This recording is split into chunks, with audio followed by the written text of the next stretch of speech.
Lviv, until the missiles struck within walking distance of the cathedrals and cafes downtown, Ukraine's cultural capital, was a city that could feel distant from the war. The early panic had eased, and the growing response to morning air raid sirens was not to head downstairs but roll over in bed. But Friday's Russian airstrikes at dawn in Lviv, just outside the international airport, made nearby buildings vibrate and shook any sense of comfort as thick black smoke billowed.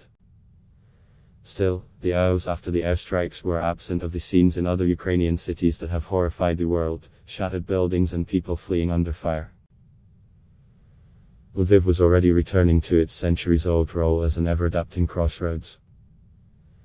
In the morning it was scary, but we have to go on, said Maria Parkitz, a local restaurant worker. People are arriving with almost nothing, and from where it's worse. The city has been a refuge since the war began nearly a month ago, the last outpost before Poland, and host to hundreds of thousands of Ukrainians streaming through or staying on. From the other direction come aid and foreign fighters. Midstream is a city that, on the surface, carries on amid world heritage churches and coffee kiosks. Food delivery cyclists with backpacks of global brands wobble down the cobblestones. Yellow trams ding through narrow streets lined with the history of one occupation after another, from the Cossacks to the Swedes to the Germans and the Soviet Union. The threat of another occupation by Russia, after so long a fight to break from its influence, and so close to the rest of Europe, is where the new Lviv emerges now.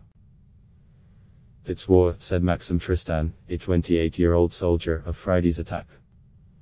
It only makes us more motivated to fight. On a street corner, young men line up outside a weapons shop, passing around a gun sight. Anything's available if you have cash, one man said, prompting grins from the others.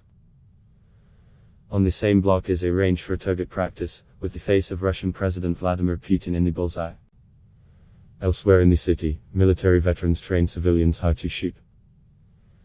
In a popular city park, a bunker from World War I has been reopened just steps from the playground. Outside an academy for architecture, men are filling sandbags. Some of the city's churches have wrapped up their statues and covered their stained glass windows. Others leave their fate to God. Tattoo artists prick clients with patriotic symbols. A brewery turns to make Molotov cocktails. A street poster shows a woman in Ukraine's yellow and blue collars, jabbing a pistol into the mouth of a kneeling Putin. In the front room of a local business, a young woman sketches a drawing of a dove. Volunteerism has seized the city. People are opening their homes, and local news outlets report on residents cutting up old clothing to make camouflage netting for checkpoints. War is not just people who fight, said Volodymyr Pekar. The 40-year-old local businessman is behind a drive to dot the countryside around the city with yellow and blue billboards with slogans including "God Save Ukraine" and "Do Not Rent, Defend." He was uncomfortable with the profane language that emerged early on in war messaging, and he said the more religious villagers were too. At the same time, Pekar has used crowdfunding to raise money for what he called two of Ukrainian soldiers' biggest needs: flak jackets and cigarettes. After you fight, you need to smoke, he said. In the shadow of slogans and bravado are the estimated people who have fled to Lviv from harder hit parts of Ukraine. Embraced by the city's residents and absorbed into homes and shelters, they look the most nervous of all. The displaced pick through boxes at aid collection points, scan notices, check their phones.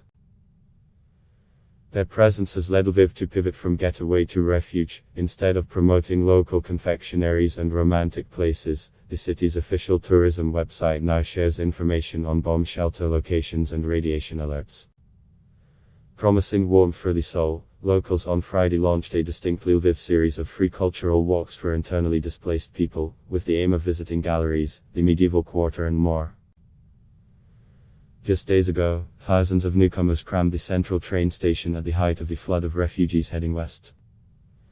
Now the station's platforms at times are almost bare, awaiting the millions who continue to roam Ukraine looking for a place of rest or a new purpose. There was the furniture maker from the bombarded capital, LVIV, who trained in air defense years ago and was on his way to an army post.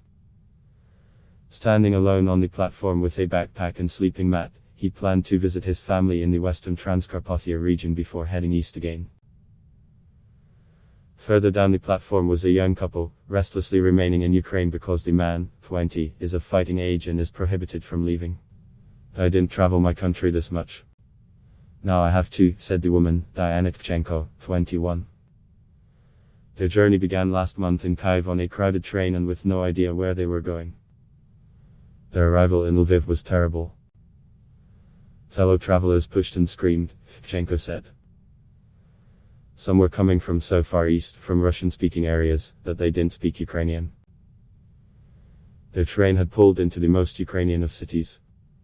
For Tkchenko, it was her first visit to Lviv. I walked a lot, she said. I tried to enjoy the place.